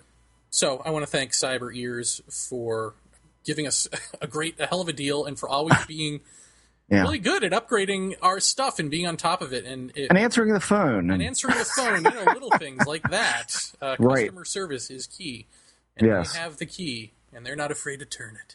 No. I mean, certainly, let's just say one thing. If anybody's thinking about starting their own podcast, and certainly we don't encourage that, we want you to use our show. But if you do want to take a dip in the cyber broadcasting industry, go to cyberears.com, send them an email, talk about what kind of plan you can get, what kind of space you can get. It's absurd how great these people are. Again, Jeremy mentioned customer service. Miles has been terrific with us, and you can rate him directly through the website. Best podcast hosting service ever, and we've seen a few. So go check him out. That's cyberears.com. Very good. Who else do I need to thank? Anyone? I guess, Ann and Whitley Strieber, I guess they've sort of been kind to us behind the scenes as well as in front of the scenes. Mm-hmm. Deidre O'Lavery, our moderator of the wonderful Paratopia message board. How dare I forget Deidre? Yeah, Deidre, our first and only moderator. Right. So thank you for that. And just anyone who participated on the message board and put up with my bullshit. and there's a lot to put up with there. Tim Banal for filling in one fine day. Yes, Tim Banal. Thank you, and for being the voice of reason. It's so funny because Tim, and he jokes about this too. He sounds like, fuck, dude, shit, fuck. He sounds like Mr. Blue Collar guy. And but underneath that is like one of the smartest goddamn people I know. Absolutely, yeah. So Tim Banal, thank you very much. Who else? The Burnses for giving us free Bill and Nancy ads in UFO Magazine, for being, on the show, for their behind-the-scenes machinations. We don't expect that ad to be pulled out of the UFO Magazine. We still got a podcast around here. Yeah, let's not get crazy. So thank you for not doing that. Yes. Thanks, Bill and Nancy. And I don't know. Who else? Anyone? No one? I would like to thank Colin Andrews. Yes.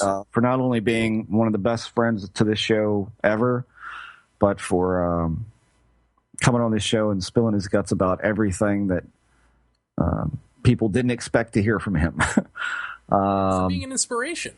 He is truly one of the most inspirational people I know, and we love him a lot. And hopefully we're going to have him back on the show for a special. Yeah, I think Nesbitt also. Mark Nesbitt was my next one. Go to his place. And Art for letting us do the stayovers, and another one coming up this summer, so stay tuned for that. Dennis McKenna for just being an all-around mensch and coming on the show, even though he was very skeptical about doing so. Yeah, maybe we should give a general thank you to anyone who is skeptical about coming on a paranormal show with two people they've never heard of. Exactly, especially Dr. Lilienfeld, especially, who was instrumental in bringing down the hypnosis debacle being portrayed on thousands of helpless individuals suspicious that they've been involved in alien abductions for the past 20 years. Thank you, Dr. Scott, for coming on and doing that. Gosh, who else? Schuler. I mean, what? That's staying in, by the way. That's okay. Just kidding. I would like to thank Lisa Ritzman for letting you do this well beyond her toleration for it. I'd like to thank my dog, Indy, for sniffing the Man in Black. Right. I'd like to thank the Men in Black for talking some sense into you. And then going, and then going, blah, blah. Yeah. Any update on that? Are you getting the band back together, or getting the band back together? Or are you just letting him hang out and whisper in your ear every now and then? That's pretty much it. Yeah, for now. Yeah. What else? I don't know. Phil and Brogno, thank you for offering your tour guide services to upstate New York. Yeah, that's coming this summer. Hopefully. To a New York near you. Yes. And Jeff Fritzman. And Jeremy Vaeni. Yes. That's us. That's right. I can't. I'm sure we're forgetting somebody, but all of our guests have been stellar, and I thank each and every one of them, and encourage each and every one of them, again, to record your own podcast for this show. If you have a lecture to do it. We'll get it out to the throngs of Paratopia listeners, and I can't see anything being wrong with that. Anything you have to plug, come on the show, plug it, give a little talk. We'll record it if we have to, whatever you want to do. But certainly thanks to all of our guests throughout the year and a half, I guess. And, I feel like I should give a future thanks to Rourke and Roundtree, because I have a feeling they're going to be doing a lot for this new incarnation of the show. And so, for the future, gentlemen, thank you. I feel like they might be the future of this thing, whether it's on our show or not. Just in listening to their podcast entry here. Yes. They got a great handle on a good deal of this stuff, I think. Absolutely. Absolutely. Very special thanks to Mr. George Hansen. Because this show would not have been this show without George Hansen. That's true in a couple of ways. And God knows we love that man. So he's taught us a lot. I think, like I've said before, I think if there's anybody who's got any kind of handle on this at all, Jacques Vallée and George Hansen. That's my Batman and Robin right there. Yeah. They are it. And I encourage everybody to listen to everything that the two of them say and mull it over and think about it, because I think you can learn a lot. So, final thoughts, Jeff. Final thoughts. I got a headache. I'm really tired. No. Final thoughts, Jeff. 3, 2, 1. 3, 2, 1. Final thoughts. Thank you, everybody, for listening. We love you. Stay around. Hang around. There's more to come. Some stuff you may expect, and some you may not. Dun, dun, dun. We will see you in 3 weeks. Take care, everybody. So is that it, then? We moving on? Not yet. There's one more thing we have to do. See that blinking red button over there? Yeah. Push it. Hello?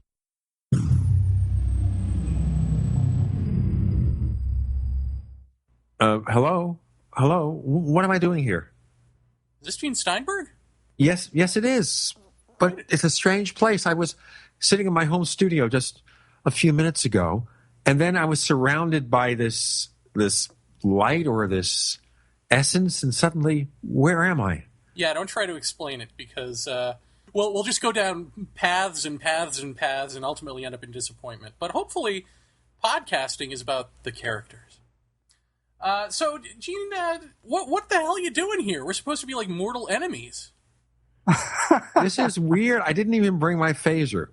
I had a phaser here, and I figured, well, if those guys, Vaeni and Ritzman, ever called me up, I'd set the phaser to kill, because stun doesn't really do it for me. I like to see people just disappear in a flash of smoke and fire and brimstone. Right. And I wondered, that's not going to happen. That's ridiculous. So I went on about my business. I was preparing for my technology radio broadcast, and suddenly somebody beams me somewhere. Well, in all seriousness, we're wrapping up our show, and what better time to bury hatchets and all of that than on the way out, as opposed to during the time that we were here when it would have been more convenient for everybody. Right. It's what they call an inconvenient truth, ladies and gentlemen. Yeah. So what should we be saying to each other here, Gene?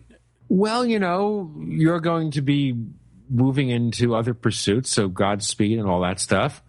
And I wish you the best of luck. Look, I have to say this. Despite what may have been intimated from time to time, I don't hate you guys. I never did. We were just moved into alternate realities, and we had to go on our journey of discovery, self-discovery, etc., and figure it all out.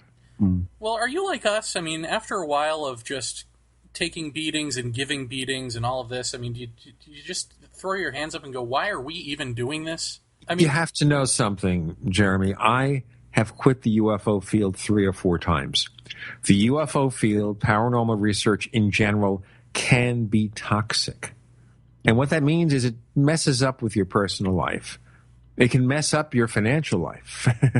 For heaven's sake, I've had my spell of financial issues recently, and, I've given it up. But this time I said, you know what? It's kind of a confluence of events. I started out as a radio broadcaster.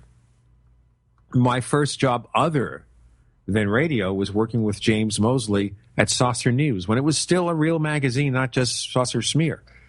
So this combines everything. So despite the ongoing urges, just get on and get a life, I'm still here. Right. Well, certainly at least most of that sounds like something Jeff has been saying forever and ever. In fact, as you know, he's left the field a couple of times. Well, once, right? Now twice. Once before now, yeah. So he's catching up with you. He's got one time to go, but I'm older than Jeff. According to Brad Steiger, I am older than the dinosaurs. Well, I mean, I guess I want to say for me personally that, I never hated you either. We had problems with your ex-co-host, and I think that spilled over into the shows, but, I mean, ultimately, let bygones be bygones, let the past be the past. Yeah. Let's go on with life, and I think just in the future, for me personally, I'm not going to be partaking in any more of these back and forths or any of that stuff, because we're going to be sticking around in some capacity. I just have completely lost my taste for the fighting and all of that stuff in recent months. It just seems like silly, and if there really is a trickster energy behind it, then do I want to cater to that? If there's not a trickster energy, then that means that there's something wrong with me psychologically that I need to keep doing this, and I don't want to do it anymore, Gene. I don't want to be fighting with people for no reason, and especially not with you, simply because we had a history with someone else that you were associated with. I mean, that just doesn't make any sense. Well, I don't want to fight anybody either. In fact, when it comes to radio shows, as you know, my particular show, the Paracast, is going into network syndication. And certainly the only person that I want to rag on is that guy with the big mustache who works for the 800-pound gorilla and bores me to death, and, we're going to beat him. But we're not here to beat anybody else. We're all in the same business. We're all in this together. We're not competitors. We have to work together to figure out what's happening in this crazy world. Why are these things going on? Let's try to find a solution. Let's not be part of the problem. Well, isn't it one of those things? I mean, for me, when I stand back, since I've stood back for the past, 2 or 3 weeks now and looked at this, I mean, it becomes a problem with, ufologically speaking, disagreements in that arena that eventually just spill over into the personal. And I think that's where so much of this goes so wrong. I think it's one thing if you've got somebody blatantly attacking you personally just from the get-go, which we've had as well. But I think so much of this just comes out of absolute frustration, and it does. It spills over into personal areas where it really shouldn't go. And Jeremy and I were just talking the other day about why is it that you can't have a really intelligent debate, even if it might get heated at some points. Why is it you can't have a really hardline debate against someone without it veering into that kind of a venue of the personal stuff, of just, name calling and other such nonsense. I mean, it's so hard not to let that happen. So I think for us, I mean, on our sides of things here, it's like we're largely done with that. And it's just hard. I mean, it's hard. You become so involved in this that's what you end up with. Yeah, and I think that, there is something about the internet that fosters that too, and I'm not immune to it. I mean, I guess I got to echo that. I mean, I feel like it's just so much easier to just tear somebody down. It's so much easier to just say fuck you to somebody than it is to actually give an intelligent answer.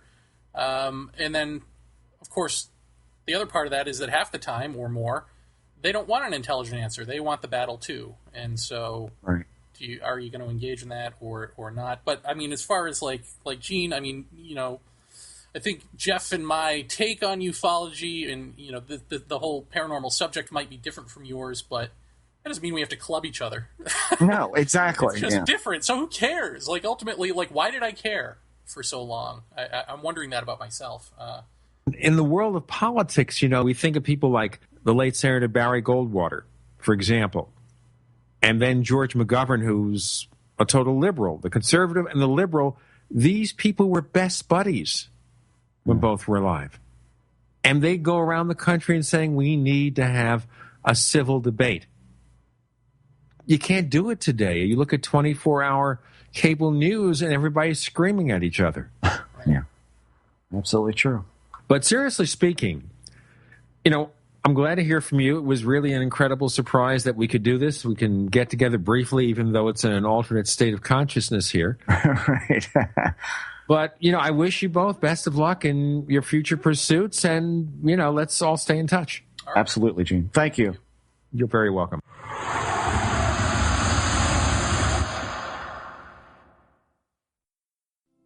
Dearly beloved, we are gathered here today to get through this thing called strife. Eclectic word, strife, it means something stressful, something kind of ouchy, something that hurts. But I'm here to tell you, there is something else. Paratopia. A world of never-frowning smiley faces. You commune with the sun, even in darkest night. So when the private digs come looking for you, you know the ones hired by your parents to deprogram you, right? You tell them, do not think.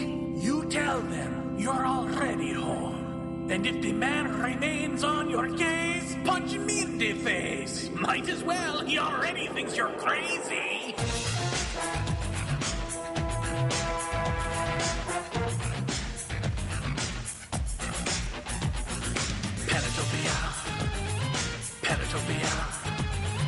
Paratopia. But the world is watching with their ears. Like Santa with his hoe. Paratopia. There's no escape. Paratopia. From your happy place. Paratopia. Why would you want to go anyway? Paratopia. Where love is the thing. Paratopia. That goes ka-ching. Paratopia. I'm a creepy sing.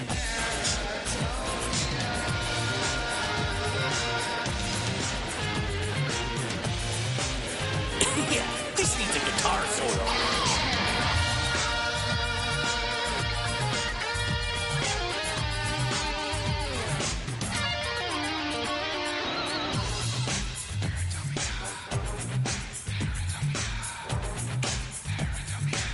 We're thinking of a civilized Paratopia with nothing to fear. Paratopia. It's Jeff and Jeff's cheer. Paratopia. I'm out of lyrics. Insert guitar here.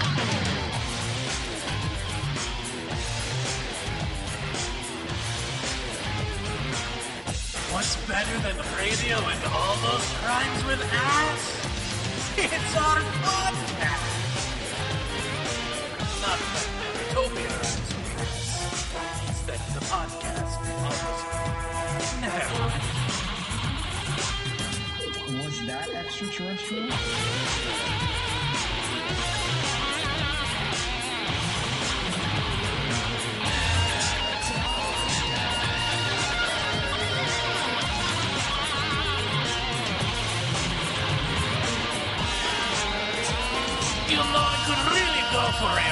Kool-Aid with a crazy straw. And a Pop-Tart with locks. You've got to think outside the box.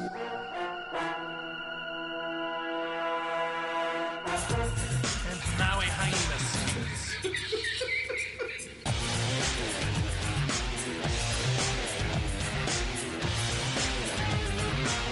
Nasty sumptuous is taking a while. I thought it would be over 2 minutes ago.